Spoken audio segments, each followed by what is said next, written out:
Assalamualaikum warahmatullahi wabarakatuh. Sahabat iDream, hari ini saya Rudi Saputra kembali menemani Anda di program Inspirasi Keluarga. Hari ini saya ditemani oleh narasumber kita spesial, sahabat iDream. Beliau ini adalah Ketua Dewan Pembina Jaringan Sekolah Islam Terpadu Indonesia, atau beliau ini juga merupakan bidang kaderisasi pemuda dan remaja Masjid Dewan Masjid Indonesia Pusat.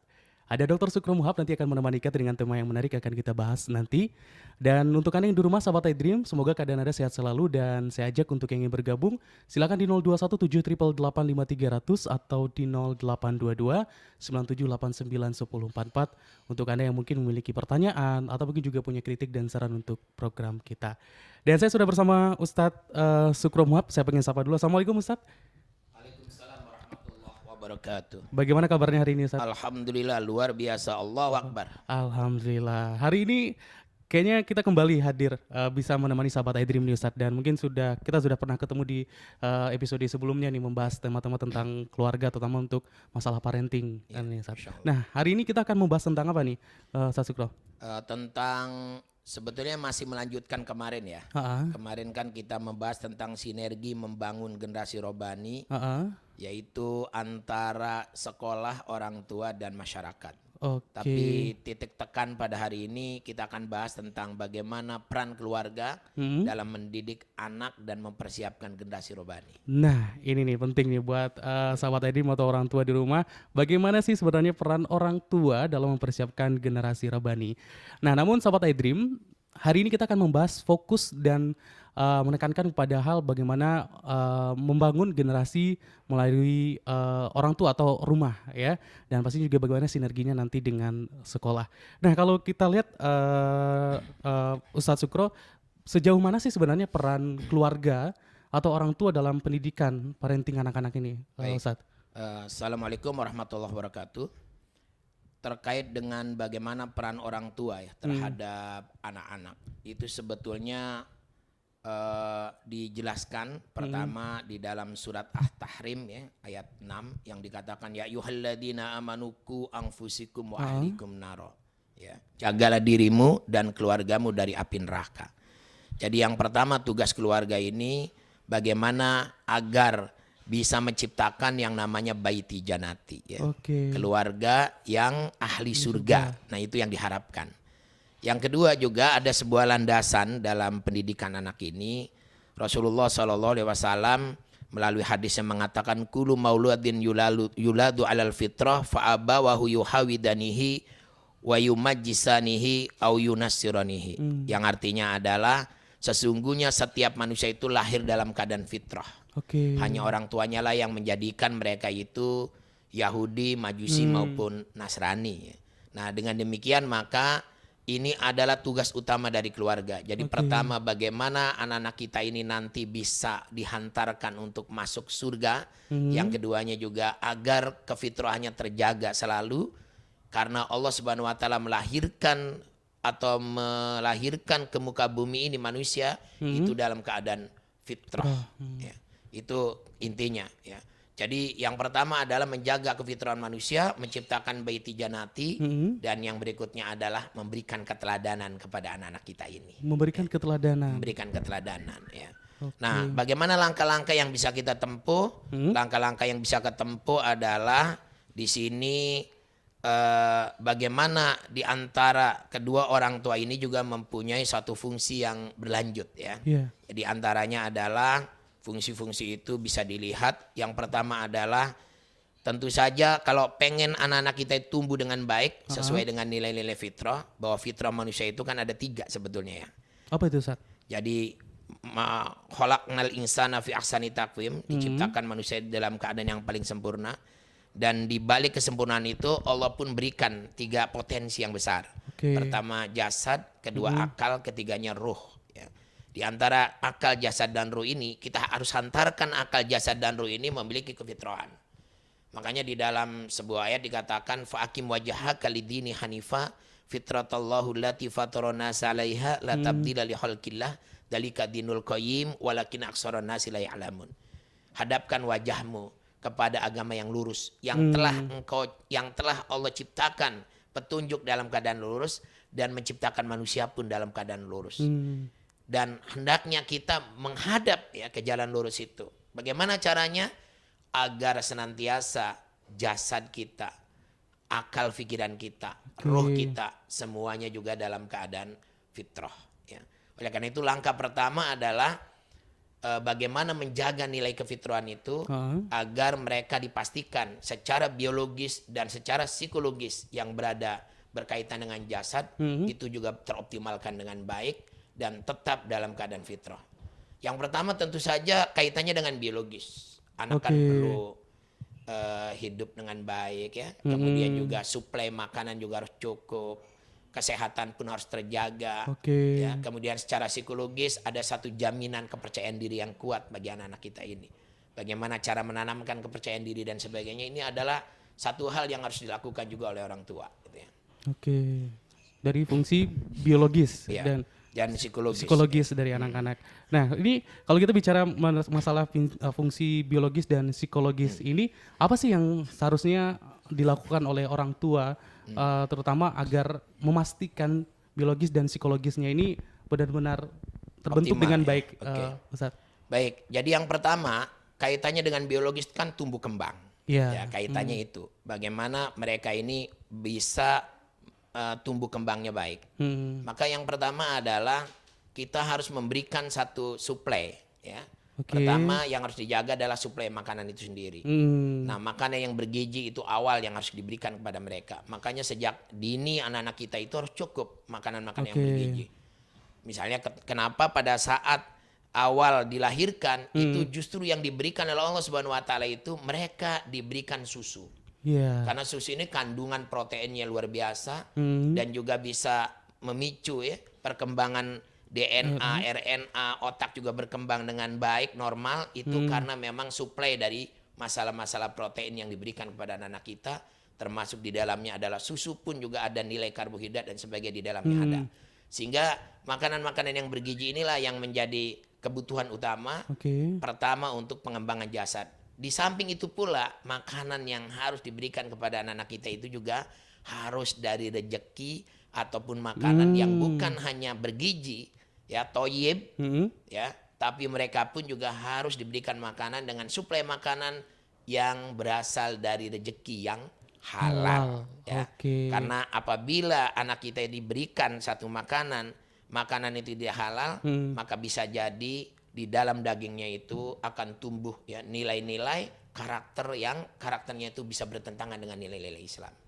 Makanya biasanya kan kita bisa lihat ya, kenapa anak-anak kita ini berkarakter misalnya menjauh dengan nilai-nilai Islam, itu harus dievaluasi. Jangan-jangan makanannya yang diberikan pun juga tidak halal dan tidak toyib kepada anak-anak kita ya. Kemudian secara psikologis mereka itu juga perlu satu perlindungan.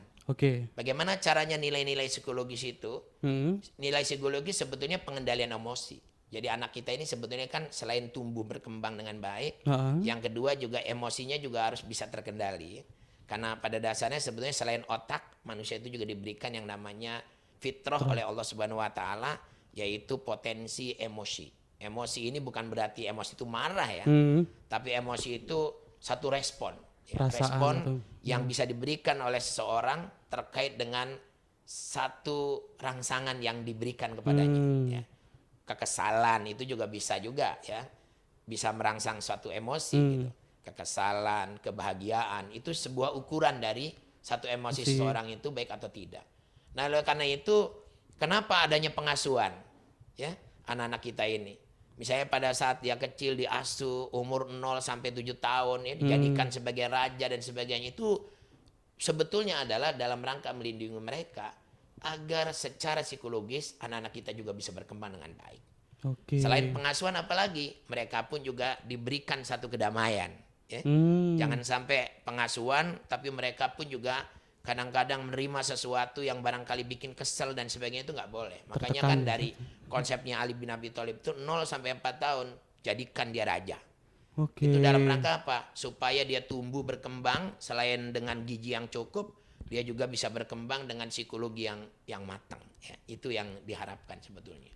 Oke, menarik sekali nih sahabat tadi bahwa dari sisi biologis dan psikologis ini ya yang sangat perlu diperhatikan oleh orang tua terutama untuk memastikan tumbuh kembang anak. Nah, dari fungsi utama lainnya nih, Ustadz, selain psikologis dan juga biologis, apalagi nih fungsi utama dari keluarga? Berikutnya adalah bahwa anak kita ini kan fitrah itu kan bukan hanya jasad ya, Heeh, tapi dipastikan juga fitrah itu adalah kefitraan dari hati heeh, ya.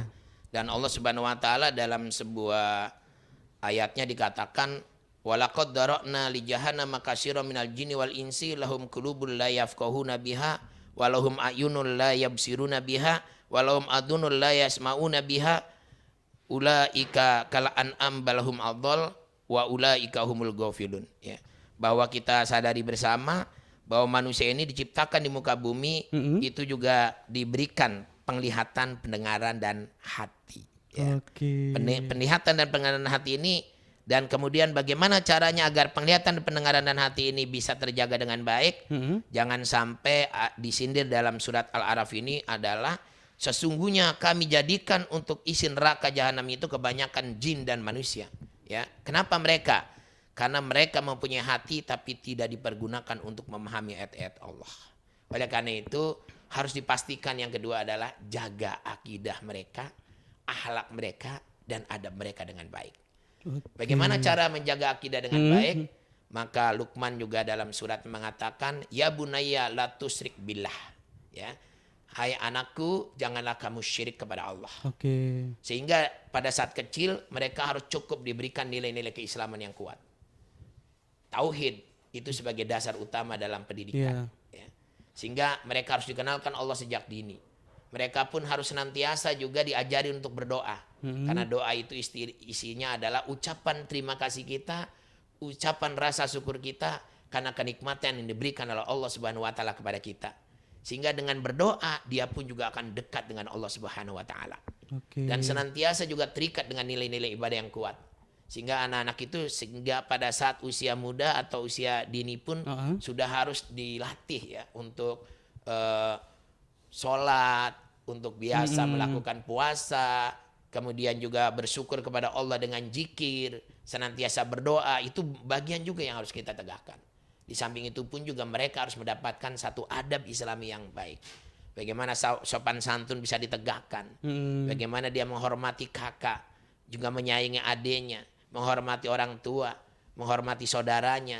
Ini merupakan bagian juga yang tidak terpisahkan dari bagaimana melatih anak-anak kita ini supaya secara hati mereka tidak didominasi oleh hawa nafsu, tapi hatinya justru dikuasai oleh nilai-nilai iman dan ketakwaan yang tersembunyi atau yang bersemayam di dalam hatinya. Ya, sebab ada suatu pertentangan sebetulnya. Makanya di situ dikatakan ya ayyuhalladzina amanu udkhulu fi silmi kafah wala tatabi'u khutuwatus syaiton innahu lakum aduwwum mubin. Ya. Apa ini artinya? Gitu ya. Hai orang-orang yang beriman, bertakwalah kamu dan hendaklah setiap diri masuk ke dalam Islam itu secara sempurna, keseluruhan, ya. Dan janganlah kamu ikuti langkah-langkah setan, ya kan? Jadi oleh karena itu kita jaga anak-anak kita ini supaya yang mengendalikan dirinya itu adalah bukan setan, tapi yang mengendalikan diri mereka adalah Allah Subhanahu wa taala karena memiliki ajaran-ajaran yang dikenalkan oleh orang tuanya. Ya. Oke. Nah, bagaimana caranya? Harus perbanyak mereka dengan nilai-nilai agama yang kita kenalkan, perbanyak mereka juga nilai-nilai agama yang kita ajarkan, terutama adalah Al-Quran, ya, tilawah, kemudian juga kenalkan kepada mereka tentang doa, dan kenalkan kepada mereka adalah adab-adab Islami, dan kenalkan kepada mereka adalah akhlak yang mulia, dan juga kenalkan kepada mereka bagaimana ibadah-ibadah dan amal-amal yang mendatangkan satu pahala. Nah, ini barangkali kiat-kiat ya dalam rangka menjaga kefitraan yang berkaitan dengan masalah penguatan nilai-nilai hati seorang manusia. Oke. Kalau kita bicara masalah akidah, akhlak dan adab ini, Ustadz, sebenarnya di usia berapa sih ini harus ditanamkan dan di usia berapa anak-anak ini bisa menangkap dengan maksimal tentang ini akidah, ini akhlak dan adab yang harus mereka jalani, Ustadz? Baik, kalau kita lihat Rasulullah ya dijaga oleh Allah Subhanahu Wa Taala. Setelah dia juga dicarikan ibu susu ya, Halimah Sa'diyah waktu itu Iya. yang ditugaskan. Kemudian selain itu juga di usia 4 tahun itu kan dibelah dadanya. Iya. Nah, menunjukkan bahwa kenapa Rasulullah dibelah dadanya pada saat itu ingin mengatakan bahwa kepribadian itu penting Oke. ditanamkan sejak dini, Hmm. ya. Jadi dibersihkan dadanya dan dibelah dadanya, dibersihkan hatinya supaya bersih. Itu artinya apa? Artinya adalah nilai-nilai Islam itu mulai dikenalkan, mulai menjadi satu konsep dasar Oke. yang harus diberikan kepada anak kita. Ini emang sejak dini kita kenalkan, ya. Dan kita ini kadang-kadang orang tua malah sibuk ngurusin anak pada saat usia dini itu untuk diberikan materi-materi yang sifatnya baca, menghitung dan Iya. sebagainya, ya. Padahal ini lebih penting sebetulnya menanamkan nilai-nilai akidah, Oke. akhlak dan sebagainya sejak dini dikenalkan. Sebab Oke. kalau nanti ini gagal, ya, Ah, saya lihat begini. Banyak di antara anak-anak kita sekarang ini kan yang sudah terpengaruh, yang banyak itu berpengaruh bukan bagaimana ajaran-ajaran agama. oke. Tapi sekarang ini justru tantangan terbesar itu yang gadget, ya. Iya betul, Ustaz. Hiburan-hiburan. Kemudian juga situs-situs yang barangkali juga banyak game-game dan sebagainya yang sebetulnya itu juga merupakan tantangan terberat saat ini. Kenapa dia mengakses gadget itu hal yang negatif? Karena dia pada saat usia dininya tidak kuat memiliki nilai-nilai Iya. prinsip-prinsip Islam gitu. Nah, kalau saya kira gini, mata ini bisa melihat HP dan sebagainya. Kalau dia keislamannya kuat, kalau nilai-nilai akidahnya kuat, ya, preventif untuk masalah-masalah akidah ini diberikan sejak dini, saya kira mereka juga tidak akan mungkin gegabah untuk membuka hal-hal yang dilarang oleh Allah Subhanahu wa taala. Oke, Gitu. Masya Allah. Berarti ini pentingnya sahabat iDream untuk Anda orang tua bisa memastikan juga akhlak, kemudian akidah dan juga adab anak-anak ini yang menjadi utama. Karena gagal saja banyak hal yang akan mempengaruhi kepribadian mereka nanti di kedepannya sahabat iDream. Itu dua hal ya, fungsi utama dari keluarga yang sudah dibahas di sesi ini sahabat iDream. Tadi terkait bagaimana keluarga ini yang memastikan untuk biologis dan psikologisnya dan juga pastikan akidah, akhlak dan juga adab. Seperti apa lagi kita akan kembali bersama Ustadz Sukro dan tetap di sini di 104 Patai Medin Radio dan masih bersama Anda di Inspirasi Keluarga.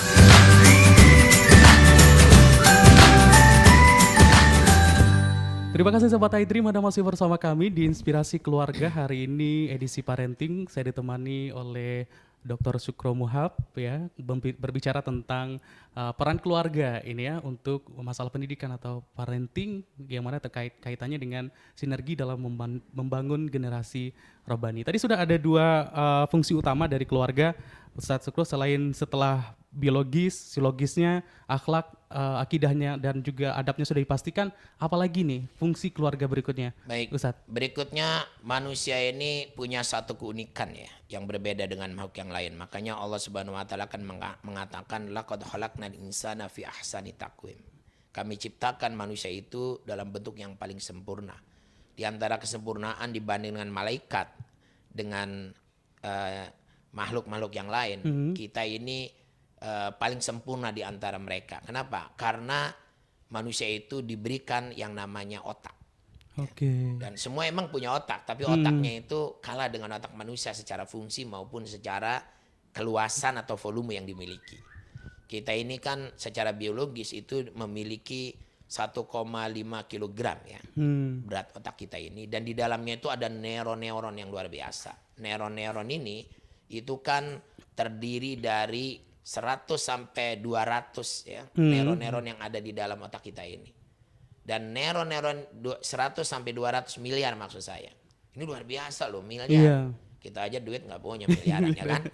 Nah, sekarang bagaimana yang ratusan miliar neuron-neuron itu bisa berfungsi, itu dikarenakan penyebabnya adalah ketika neuron-neuron itu diaktifkan.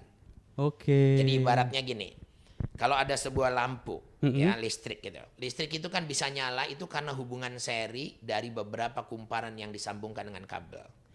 Maka dia masuklah. HP kita pun sama, bisa berfungsi dengan baik ketika semikonduktor dan juga komponen-komponen ya, elektrolit yang ada di dalamnya itu disambungkan. Tapi kalau salah satu saja putus, maka bisa jadi itu tidak berfungsi dengan baik. Error. Jadi otak kita ini luar biasa. Bahkan Jimmer ya yang menemukan sebuah otak di abad kedua fungsi otak di 2010. Dia mengkritik tentang temuannya Mendel yang mengatakan bahwa Mendel itu mengatakan dulu bahwa otak itu turunan.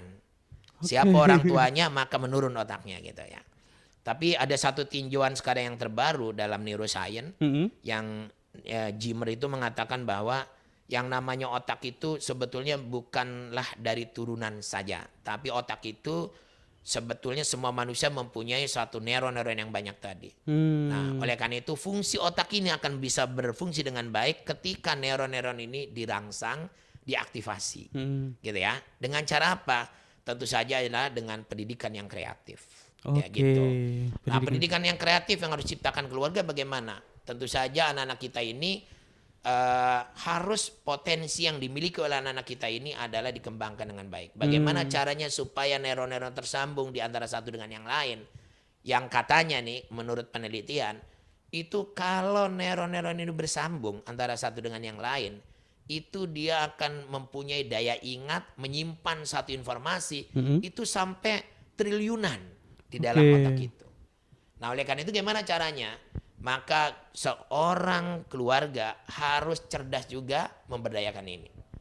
Bagaimana caranya memberdayakannya? Di antaranya adalah anak-anak kita sejak dini sudah harus dikenalkan juga dengan misalnya ya, kalau permainan-permainan tapi sifatnya permainannya mendidik gitu ya. Oke. Misalnya sekarang jangan takut-takut lah daripada anak minta HP, mendingan kita belikan permainan-permainan yang permainan itu adalah merangsang. Misalnya kalau ada Play-Doh. puzzle gitu ya. Ya. Puzzle-nya ya derajat kesulitannya itu harus bertingkat. Mulai dari yang lebih sederhana nanti lebih meningkat lagi. Terus meningkat lagi yang kerumitannya itu dan daya juang anak pun juga itu akan muncul di situ. Jadi sebetulnya ketika puzzle itu diberikan kepada mereka, kemudian mereka juga suruh menghubungkan antara satu dengan yang lain menjadi satu kesatuan gambar, satu kesatuan, satu sistem gitu ya. Itu pada dasarnya itu kita lagi merangsang anak-anak kita ini antara neuron-neuron itu tersambung dengan baik. Oke. Nah, kemudian juga lengkapi di rumah itu dengan bacaan-bacaan ya, dengan permainan-permainan yang sifatnya kreatif gitu. Ya. Karena kreativitas itu kan wilayah otak kiri otak kanan. Sedangkan analisis itu wilayah otak kiri. Oke. Jadi pertemuan antara kognitif yang berada di otak kiri dengan emosional yang cenderung berada di otak kanan, salah satunya kita sambungkan neuron-neuronnya, maka akan menjadikan anak-anak itu bukan hanya pinter, tapi anak itu selain pinter juga memiliki yang disebut dengan kreatif dan inovatif. Ya, itu yang harus dilakukan. Nah, tentu saja keterbatasan orang tua di sini, ya, Iya. karena waktu juga dan sebagainya, supaya mereka ini juga bisa melakukan secara optimal yang namanya aktivitas kognitif, ya, aktivitas keterampilan dan aktivitas emosionalnya itu bisa berkembang dengan pesat untuk menumbuhkan kreativitas. Saya kira orang tua perlu kerjasama dengan sekolah, gitu ya. kan? Di Betul. sini pentingnya. Tapi ingat, jangan asal memasukkan anak ke sekolah. Cari sekolah juga yang memiliki satu aktivitas pembelajarannya itu kreatif, yang sekarang lagi dikenal namanya sebutannya high order thinking skill. Ya, bagaimana anak-anak itu diasah dengan cara berpikir tingkat tinggi. Nah, itu penting ya. Maka pembelajarannya pun juga jangan hanya ceramah gitu. Cari sekolah-sekolah yang bisa mengaktifkan otak kiri dan kanan anak-anak itu main terus. Yaitu dengan model pembelajaran yang disebut dengan high order thinking skill.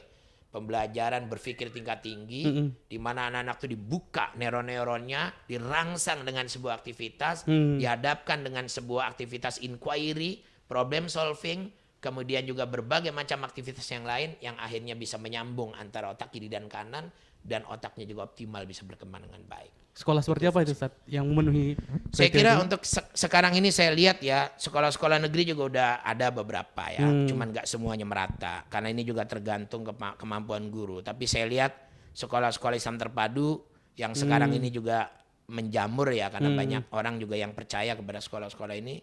Saya kira juga sudah mulai menanamkan nilai-nilai pembelajaran selain terpadu juga berorientasi kepada penanaman nilai-nilai berpikir ilmiah, dan anak-anak diharapkan menjadi berkembang daya pikirnya ya. Dia mempunyai yang namanya 4C. Pertama adalah dia memiliki critical thinking, kemudian juga kreatif, kemudian juga memiliki yang disebut kolaboratif, dan yang terakhirnya adalah anak-anak juga bisa memiliki yang disebut dengan communication. Jadi kemampuan berpikirnya tingkat tinggi, kemampuan berkomunikasinya bagus, kemampuan berkolaborasi kerjasama juga bagus. Kenapa kolaborasi ini menjadi satu jembatan ya? Karena ketika kita juga melaksanakan pembelajaran yang kolaboratif, communication, maka sebetulnya yang dituntut itu ide dan gagasan. Nah ketika ide dan gagasan ini kita rangsang dengan baik, neuron-neuron itu tersambung antara otak kiri dan kanan, dan itu yang akhirnya menjadi optimal. Itu secara fitrah. Nah makanya Allah Subhanahu wa taala pun mengatakan inna fi khalqis samawati wal ardi wa ikhtilafil laili wan nahari la ayatul ulil albab alladzina yazkurunallaha qiyaman wa qu'udan wa ala junubihim wa yatafakkaruna fi khalqis samawati wal ardi rabbana ma khalaqta hadza batila subhanaka faqina adzabannar. Sesungguhnya dalam penciptaan langit dan bumi dan silih bergantinya malam dan siang terdapat tanda-tanda kebesaran Allah bagi orang-orang yang berfikir. Artinya adalah daya berpikir anak-anak ini mesti dioptimalisasi, dioptimalkan, dirangsang. Yaitu hadapkan dengan sebuah cakrawala perkembangan teknologi yang berkembang saat ini. Alam semesta yang diciptakan oleh Allah sebagai sebuah rujukan dalam rangka mengembangkan anak-anak ini supaya dia bisa mempelajari mempelajari tentang peristiwa-peristiwa, kaidah-kaidah ya, kemudian juga fakta-fakta yang ada itu menjadi sebuah ilmu yang akhirnya ditekuni dengan baik, yang menghantarkan anak-anak kita ini otaknya jadi berfungsi dengan optimal. Nah, itu yang harus kita lakukan. Nah, pendidikan ini Ustaz, peran keluarga sebagai pendidikan untuk pendidikan ini, maksudnya keluarga merupakan madrasah pertama ini untuk anak-anak atau putra-putri mereka. Tapi kalau kita lihat kondisi sekarang ini, orang tua yang super sibuk, punya waktu yang sedikit untuk anak-anak dan bahkan menyerahkan secara penuh anak-anak ini ke instansi pendidikan. Apakah ini efektif sebenarnya untuk pendidikan ini tanpa keterlibatan orang tua? Baik, jadi sebetulnya satu hal yang sangat keliru ya, kalau ada yang mengatakan bahwa orang tua itu menyerahkan sepenuhnya kepada sekolah, itu salah, ya kan? Karena pendidik pertama dan utama itu tetap orang tua. Makanya orang tua itu kan fungsinya menjaga fitrah tadi, ya, kemudian yang kedua juga menciptakan lingkungan yang baiti janati, berikutnya juga keteladanan ya, karena ini hal yang penting. Kemudian berikutnya juga pengembangan potensi sebetulnya kan. Nah kalau orang tua ini menyerahkan ke sekolah itu keliru. Jadi yang benar itu adalah sekolah itu mitranya orang tua. Titik tekannya sekolah itu kepada penekanan kreativitas, ya, pengembangan potensi dan kreativitas. Tapi selebihnya dari itu sebetulnya menanamkan nilai, kemudian membentuk adab, akhlak, menanamkan nilai ibadah, ya itu orang tua sebetulnya paling utamanya. Walaupun juga sekolah juga punya, memang sekarang ini kan sekolah juga banyak yang mengambil ya porsi-porsi itu karena melihat bahwa orang-orang tua di Indonesia ini masih belum melakukan aktivitas yang sebenarnya, sehingga di sekolah akhirnya kan juga ada nilai akidah yang diberikan, akhlak, ibadah gitu ya. Tapi inti utamanya sebenarnya orang tua ya. Karena orang tua itu tugas utamanya adalah tadi ya, menjaga kefitraan. Nah, jadi kalau diserahkan ke sekolah, waktunya pun nggak cukup di sekolah, kemudian juga porsinya pun sedikit, yang diurusi juga anaknya bukan hanya satu, kecuali kalau mau privat ya kan. Mana ada kan sekolah setiap hari privat kan nggak mungkin gitu. Tapi tetap ini harus melibatkan orang tua. Jadi sekali lagi orang tua itu bukan mitranya sekolah, tapi dibalik sekarang sekolah itu mitranya orang tua. Pendidik pertama dan utama tetap ada di rumah. Gitu. Bagaimana dengan boarding school, Ustaz? Konsep boarding school? Boarding. Nah sekarang begini, keberadaan boarding itu kan sebetulnya bukan berarti melepaskan peran orang tua, ya kan? Karena kan orang tua sebetulnya sudah menanamkan nilai-nilai sejak dini. Mulai dari umur misalnya 0 tahun, bahkan sekarang kaidah pendidikan di Islam itu kan sebetulnya bukan pada saat dia lahir.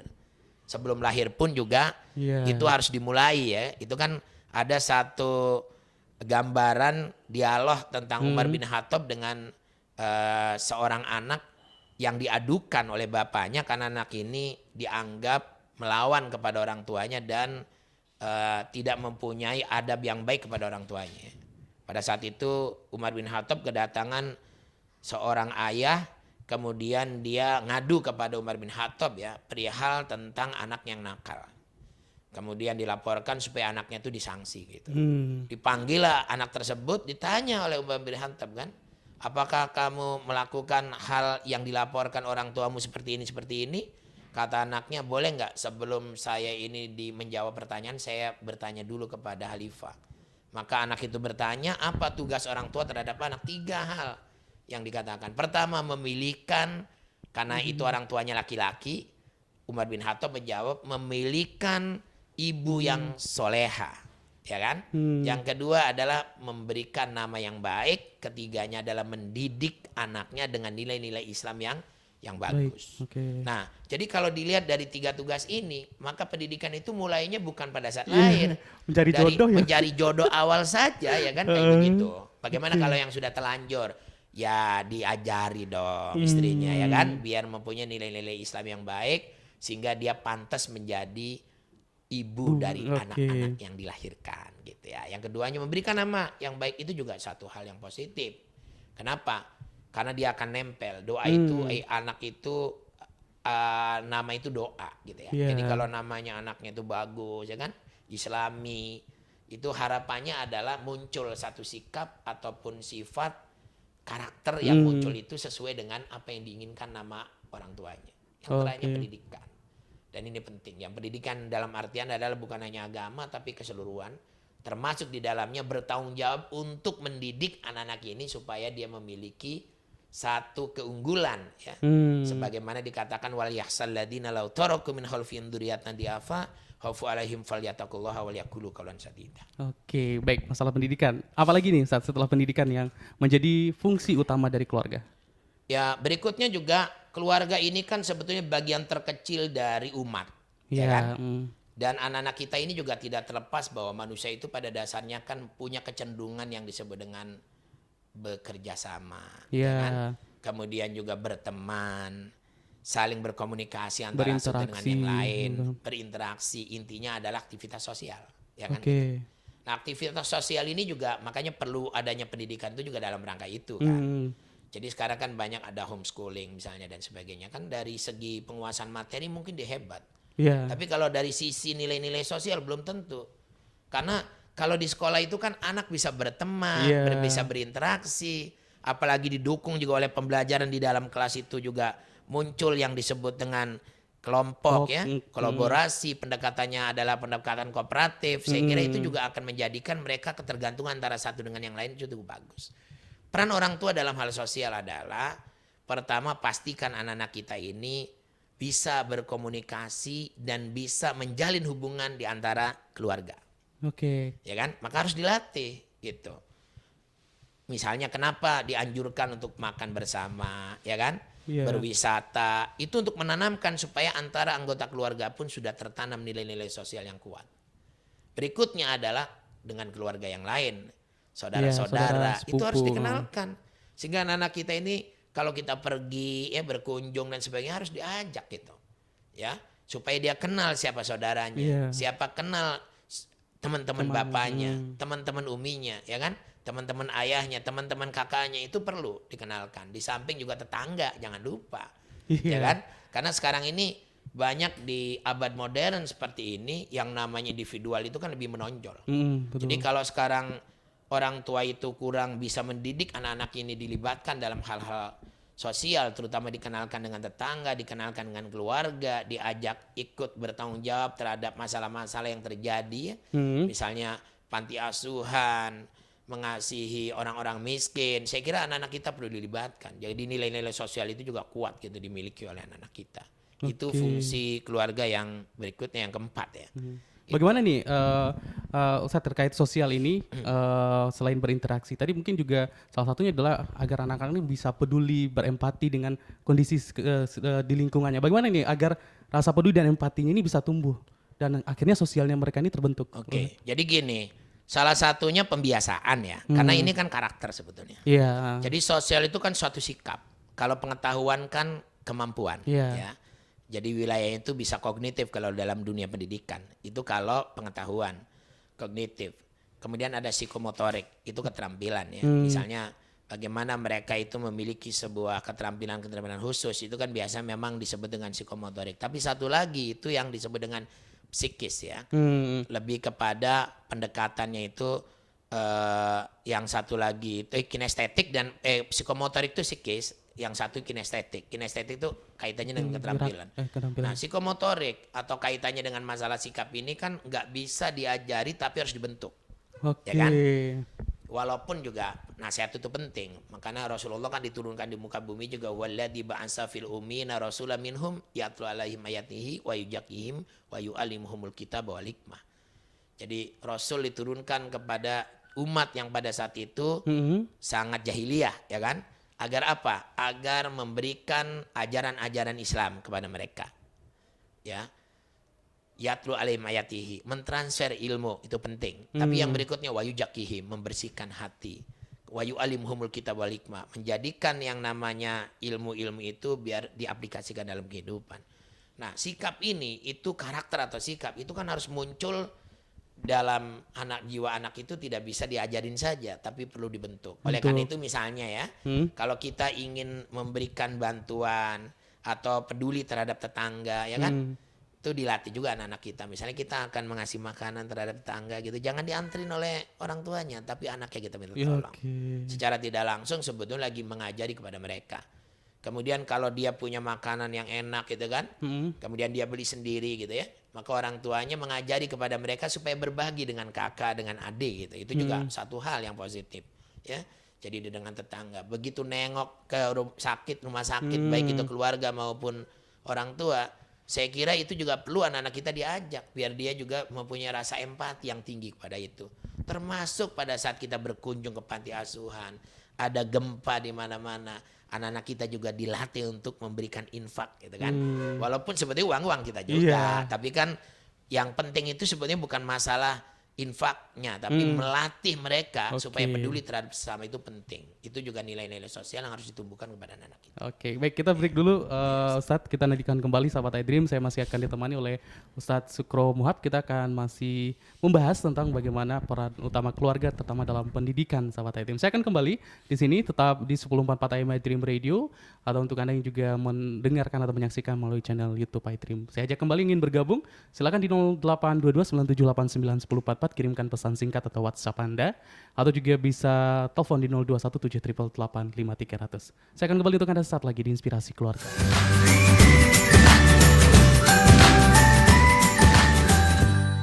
Terima kasih sahabat iDream, Anda masih bersama kami di 1044 Time iDream Radio di program Inspirasi Keluarga. Sahabat iDream, Anda bisa menyaksikan kembali program ini melalui channel YouTube kita.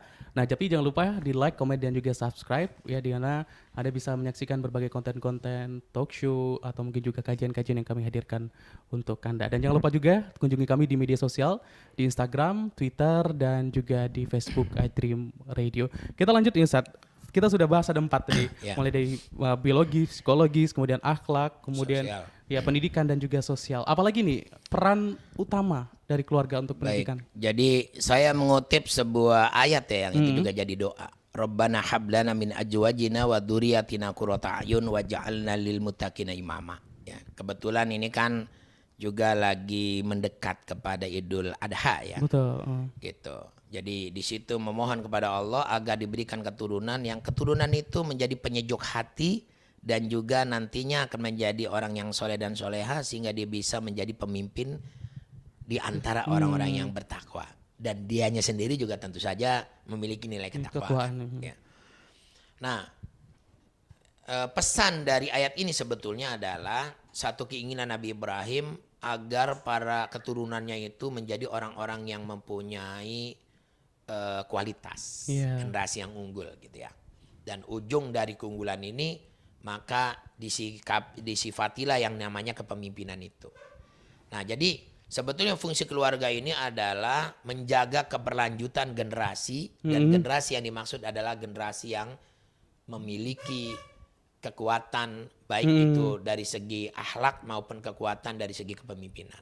Jadi keberlanjutan generasi. Ya. Oleh karena itu keberlanjutan generasi ini harus menjadi mimpi bagi seluruh keluarga.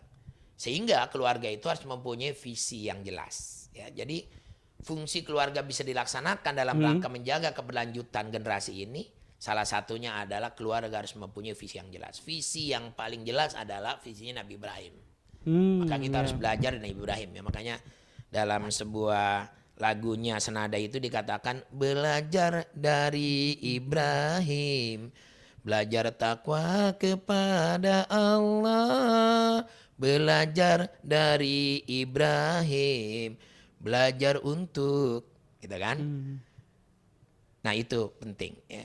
Belajar untuk mendidik generasi agar generasi ini terus ya mempunyai manfaat besar bagi kehidupan. Makanya dalam hal ini adalah orang tua harus punya visi. Ya ayyuhalladzina amanu taqullaha haqqa tuqatih. Ya ayyuhalladzina amanu taqullaha wal tangdur nafsum ma qaddamat ligat wa taqullaha innallaha bima ta'malun. Ya. Jadi orang tua harus punya visi. Apa visi daripada anak-anak kita? Visi yang ditanamkan oleh Nabi Ibrahim adalah mereka harus targetnya menjadi pemimpin. Makanya kan Oke. yang dilahirkan dari keturunan Ibrahim ya, terutama oleh Siti Hajar ya kan, itu ada dua. Pertama adalah Ismail, keduanya Ishak. Dua-duanya sebagai Nabi. nabi, pemimpin. Bahkan turunan dari Ismail dan Ishak ini sampai ke Rasulullah itu para tokoh-tokoh semua. Jadi betul-betul dijabah oleh Allah Subhanahu wa taala keinginan yang kuat dari Nabi Ibrahim alaihissalam ini. Nah, oleh karena itu kita juga harus punya satu target. Jadi anak-anak itu jangan mengalir begitu saja, nggak boleh. Hmm. Tapi kita harus punya target. Misalnya anak saya ini harus jadi penghafal Quran, gitu kan? Anak saya harus menjadi teknokrat. Anak saya harus menjadi ilmuwan, pelanjut ilmuwan Islam yang dulu pernah jaya di muka bumi ini. Al-Jajari, Al-Hawarijni, Ibnu Sina misalnya gitu. Itu harus punya mimpi kayak begitu. Ya. Nah, karena apa? Karena dengan visi yang kita inginkan kepada anak-anak kita ini, maka kita pun juga harus memprogram strateginya kayak apa. Iya. Gitu kan? Nah, visi yang terbaik tentu saja adalah agar anak-anak kita ini di samping tadi ya soleh dan soleha, kemudian juga dia menjadi pemimpin, kemudian berikutnya tentu saja harus masuk surga. Itu kan inti ya. Kullu nafsin daikatul maut fa innama tuwaffawna ujurakum yaumal qiyamah wa man juhjiha anin nar wa udkhilal jannah faqad faz wa mal hayatad dunya wa ila mataul ghurur. Sesungguhnya manusia itu semuanya akan mati. Ya, pada saat meninggal itu disempurnakan pahlamu. Barang saya masuk ke dalam surga, dijauhkan pada neraka, itulah orang yang sukses. Jadi kita harus mimpi ke sana, ya. Dan tapi untuk mengarah ke sana pun kita juga muliakan mereka di dunia. Oke. Ya, bagaimana cara memuliakan di dunia? Bekali mereka satu ilmu yang cukup, ya. Umar bin Abdul Aziz ketika memimpin diingatkan oleh para sahabat, teman-temannya, ya, para pegawainya. Umar, kenapa enggak engkau pikirkan generasimu, keturunanmu agar dia juga memiliki materi yang cukup untuk hidup? Kata Umar bin Abdul Aziz, jawabannya adalah lebih bermakna saya berikan ilmu karena ilmu ini adalah investasi yang paling baik dibanding dengan materi. Karena dengan ilmu dia akan kreatif, sementara dengan materi bisa jadi nanti akan rebutan, ya kan?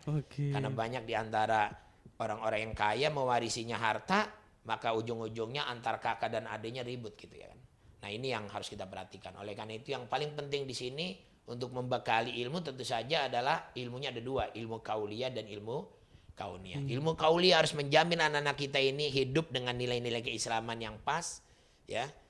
Dan ilmu kauliyah dan kauniyah ini memastikan mereka pun juga bisa mengarungi satu kehidupan dengan sarana dan fasilitas materi yang mencukupi di dalam kehidupannya, ya. Sehingga dua ini seimbang. Wabtaghi fima atakallahu darul akhirata wala tansa nasibaka minad dunya. Hendaklah kamu perhatikan kampung akhiratmu, tapi jangan lupakan dunia. Oke. Nah, Nah, membangun visi ini saat ini kan memang banyak sih orang tua yang sudah memiliki visi yang begitu besar untuk anak-anak mereka. Seperti yang Ustadz contohkan tadi, pengen anaknya menjadi dokter misalnya, atau menjadi insinyur atau yang lainnya. Akhirnya ini menjadi visi orang tua. Iya. Tapi kan terkadang ada juga visi ini yang tidak sesuai dengan anak-anak mereka, karakter dari mereka. Ya. Bapaknya pengen dokter, anaknya nggak mau. Akhirnya terjadi pemaksaan Oke. visi ini kepada anak-anak. Oke, jadi yang dimaksud dengan visi ini adalah bahwa di antara dua ya, artinya dia juga hasanah di dunia, hasanah pula di akhirat, itu yang sebagai patokannya. Oke. Nah, untuk merumuskan agar dia hasanah di dunia dan hasanah pula di akhirat, maka kita sebagai orang tua itu mengarahkan, Dan Oke. yang namanya anak itu punya potensi yang berbeda-beda antara satu Ya. dengan yang lain. Yang paling bijak adalah kita bukan memaksakan potensi anak kita itu dihakimi oleh kita berkembangnya, tapi justru kita ini harus mengenal anak kita, ya kan? Oke. Harus mengenal anak kita. Tapi prinsipnya kayak tadi sebetulnya visi itu adalah mendorong anak-anak kita ini untuk soleh dan soleha, kemudian siap menjadi pemimpin, memiliki satu modal untuk mengarungi satu kehidupan dengan nilai-nilai kebaikan, dan juga terakhir masuk surga. Itu kan visinya, ya Ya. kan?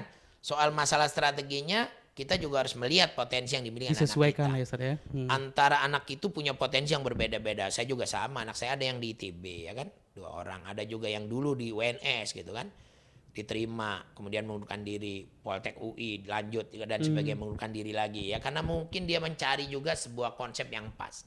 Ya. Oleh karena itu orang tua ini harus bisa mempelajari potensi yang dimiliki oleh anak-anak. Sekarang kan ada yang disebut dengan multiple intelligence. Ya. Ya. Anak-anak kita ini nggak ada yang bodoh, anak kita ini nggak ada yang kurang, yang ada adalah potensinya yang harus dikembangkan. Karena setiap anak itu pasti mempunyai potensi yang berbeda di antara satu dengan yang lain. Nah, ketika kita membaca potensi itu, maka tugas daripada orang tua adalah mengarahkan agar potensi itu berkembang dengan baik. Maka perlu dioptimalkan gitu. Jangan tanggung-tanggung. Kalau ada anak di antara 5 orang ini kuat ya dalam hal menghafal Quran, ya kita dukung. Bahkan orang tuanya harus turun tangan. Bahkan kalau bisa ini juga perlu dikondisikan, difasilitasi, ngundang guru ngaji yang tahfidz dan sebagainya. Ini kan satu hal yang positif. Misalnya dia kuat dalam bidang keilmuan. Kalau kita keinginan mereka ini adalah menjadi ilmuwan, misalnya menjadi teknokrat, ya kan, menjadi ahli dalam bidang teknologi misalnya gitu. Maka kita juga perlu mereka bekali dengan nilai-nilai yang lebih gitu, ya kan. Nah ini penting orang tua. Jadi kita bisa membaca itu. Karena di dalam sebuah ayat, saya lupa ayatnya ya, dikatakan bahwa janganlah kamu masuk dalam satu pintu, tapi masuklah dengan pintu-pintu yang ada. Gitu kan? Dengan Ibrahim juga itu, Yakub, Ismail, kemudian juga Ishak, semuanya kan masuk dengan pintu-pintu yang berbeda ya. Jadi anak kita pun juga harus masuk dengan pintu-pintu yang berbeda. Semakin beragam potensi yang dimiliki di rumah itu akan lebih bagus. Makin berwarna ya. Ya, akan berwarna dan itu lebih ini. Nah, yang paling penting setelah kita tahu potensi anak kita itu, maka harus bangun kepercayaan diri. Nah. Ya, karena biasanya kan anak-anak kita itu sering dia punya potensi, tapi potensinya itu sebetulnya bagus, tapi karena kurang ditanamkan nilai-nilai percaya diri kepada anak kita, akhirnya hilang gitu potensinya. Bahkan sekarang kecenderungannya juga otak ini bisa turun, ya kemampuan berpikirnya, karena tidak kepercayaan diri dan juga kreativitas yang ditumbuhkan di rumah tidak mengimbangi kemajuan anak-anak itu. Ya. Oke, baik itu untuk keberlanjutan generasi. Apalagi nih, masih ada kan Ustaz? Yang berikutnya adalah karakter ya tadi. Jadi sosial itu kan salah satunya, tapi yang paling kuat juga sebenarnya karakter ya. Jadi kepercayaan diri, karakter itu merupakan bagian juga yang harus kita didik anak-anak kita ya. Jadi kemandirian, karena sekarang kan anak-anak kita ini kayaknya kurang mandiri ya, beda dengan generasi-generasi saya dulu gitu. Saya waktu kelas 4 itu udah bisa berjualan ya kan, berjualan ikan misalnya di pasar itu ya, kemudian juga dan sebagainya. Bahkan Rasulullah 12 tahun sudah jadi pedagang dan pedagangnya bukan pedagang di toko kelontongan ya, tapi dia juga sudah internasional ke Syria, ke Mesir dan sebagainya kan.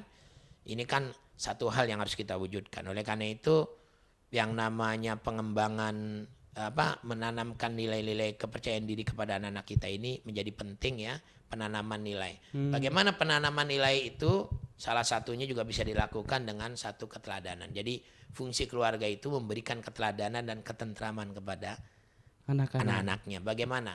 Karena karakter itu kan bisa ditiru. Jadi kenapa misalnya guru-guru sekarang orang tua itu menyekolahkan anaknya memilih sekolah-sekolah yang mempunyai nilai-nilai Islam yang bagus. Nah, kenapa? Karena di situ ada guru-guru yang bisa diteladani. Akhlaknya bagus, sholatnya rajin gitu kan.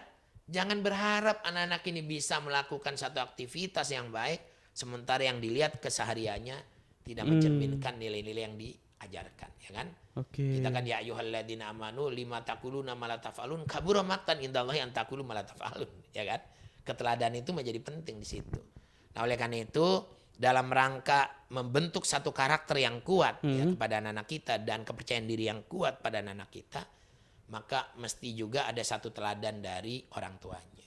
Ya. Oke. Bagaimana menanamkan nilai keteladanan ini, orang tuanya juga harus punya akidah yang bersih, akhlaknya harus mulia, ibadahnya harus benar. Ya nggak mungkin anak kita itu bisa disuruh untuk melakukan ibadah, sholat berjamaah, sementara orang tuanya tidak berjamaah.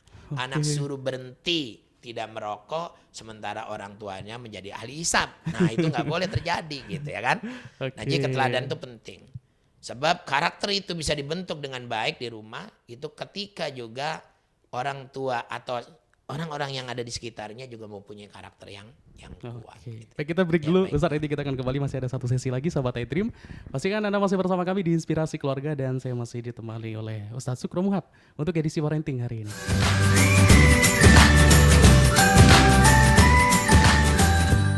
Baik, terima kasih untuk Anda sahabat iDream, dan kita masih di Inspirasi Keluarga dan kayaknya ini menjadi sesi terakhir pembahasan kita hari ini karena saya akan segera mengakhiri perjumpaan kita hari ini sahabat iDream. Tapi kita ke Ustadz Sukro lagi. Ustadz Sukro, apa lagi nih yang perlu ditanamkan?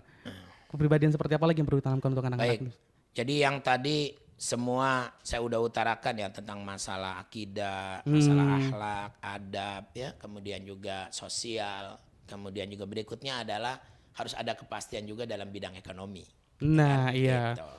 Nah, oleh karena itu saya mengambil sebuah hadis Rasulullah yang mengatakan bahwa 99% yang namanya perniagaan itu atau bisnis itu diperoleh dari berdagang ya gitu. Tapi sebetulnya message-nya bukan itu sebetulnya. Tapi intinya itu bagaimana yang namanya manusia itu mempunyai satu bentuk kreativitas untuk tidak tergantung pada orang lain. Itu sebenarnya intinya ya. Nah oleh karena itu anak kita pun harus kita latih bagaimana mereka ini memiliki jiwa kewirausahaan. Ya gitu. Jiwa kewirausahaan yang harus tumbuh pada diri anak-anak kita. Wirausaha itu kan bukan hanya berdagang ya, tapi wirausaha itu juga misalnya dia kreatif, dengan kreativitasnya dia juga bisa membuka satu lapangan kerja dan sebagainya, itu juga merupakan bagian yang tidak terpisahkan. Karena saya belum bisa membayangkan anak-anak kita ini ke depan kayak apa. Apalagi Sekarang kondisi saat ini juga susah ya. Pekerjaan sekarang sudah direbut dengan IT. Ya di abad ke-21 dan dengan barengi dengan revolusi ya, industri 4.0 itu kan ciri utama dari revolusi industri ini adalah tentang kemajuan teknologi informasi yang luar biasa ya. Nah sekarang kan perdagangan saja, supermarket aja udah hampir terancam dengan online ya kan. Iya betul. Gitu.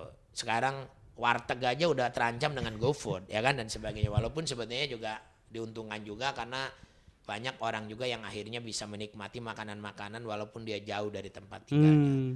Nah, kreativitas yang ke depan ini dibutuhkan anak-anak kita itu yang namanya kreativitas. Untuk mencari peluang ya, gitu. Untuk mencari peluang.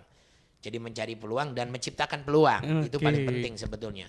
Nah, oleh karena itu latih anak-anak kita itu untuk tidak tergantung terus kepada orang tua, ya kan? Jadi kalau di sekolah itu ada market day gitu ya.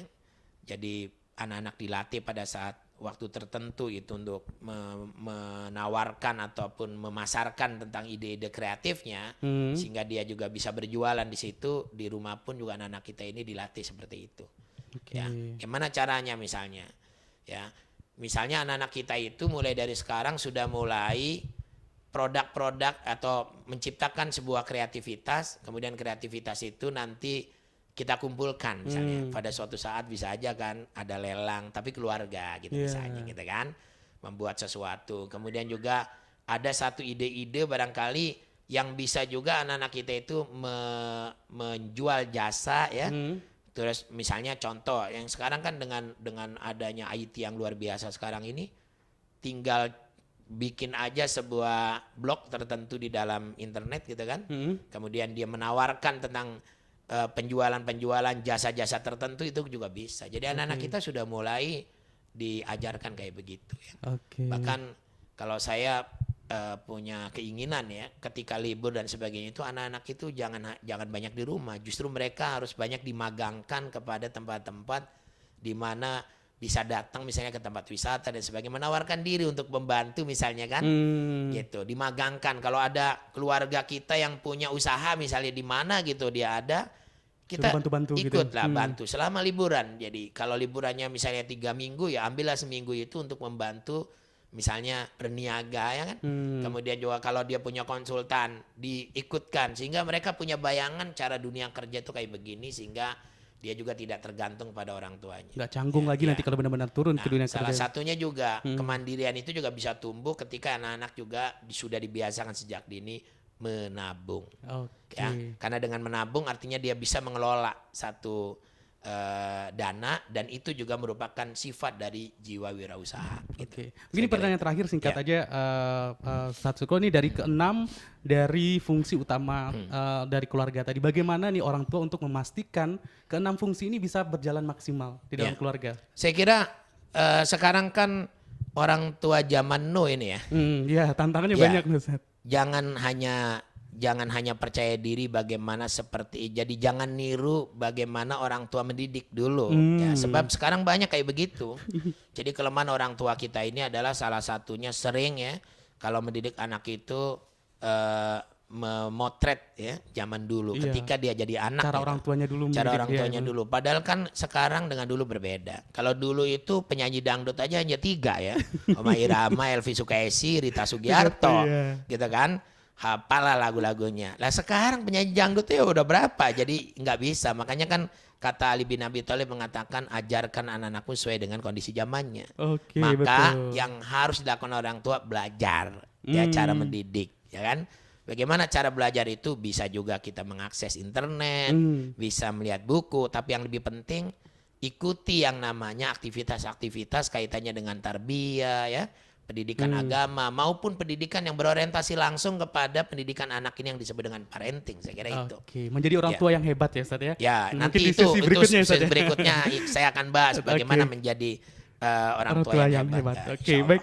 Ustadz mungkin bisa disimpulkan atau closing statement terkait pembahasan kita hari ini, Ustadz? Baik, alhamdulillah akhirnya saya bisa mengantarkan bapak-bapak dan ibu-ibu sekalian. Mudah-mudahan apa yang saya berikan ini bisa punya manfaat dan punya keberkahan ya. Amin. Bahwa pada dasarnya kita ini mendapatkan titipan yang sangat mulia dari Allah Subhanahu wa taala, amanah. Amanahnya adalah menjaga anak-anak.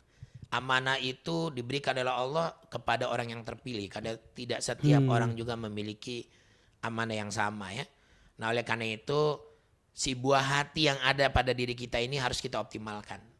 Baik itu jasadnya ya, kita kembangkan dia secara biologis maupun psikologisnya. Kemudian juga tanamkan nilai-nilai akidah, akhlak dan adabnya ya kan. Kemudian juga didik mereka dengan pendidikan yang baik, yang kreatif. Kemudian kalaupun dia sekolah, maka pilih sekolah yang mempunyai sekolah yang unggulan, sekolah yang memiliki kreativitas, guru-gurunya juga memiliki sebuah peningkatan kualitas yang luar biasa. Kemudian kan tanamkan nilai-nilai sosial, berikan keteladanan kepada mereka, dan juga arahkan anak-anak kita ini memiliki sebuah visi yang baik untuk mengarungi satu kehidupan. Dan berikutnya adalah jiwa wirausaha kepada anak-anak kita pun harus kita tanamkan secara kuat. Oke. Sehingga dengan demikian mereka kita harapkan tumbuh dengan baik ya. Oke, baik. Terima kasih Ustadz Jazakallah sudah bersama kita hari ini. Semoga bermanfaat dan bisa menjadi sebagai inspirasi ini untuk sahabat iDream atau mungkin juga ayah bunda yang lagi mendidik anak ya, supaya bisa memaksimalkan tadi ya peran-peran utama, dan pasti sudah dicatat ada 6 peran utama tadi yang sudah dijelaskan oleh Ustadz Sukro Muhab.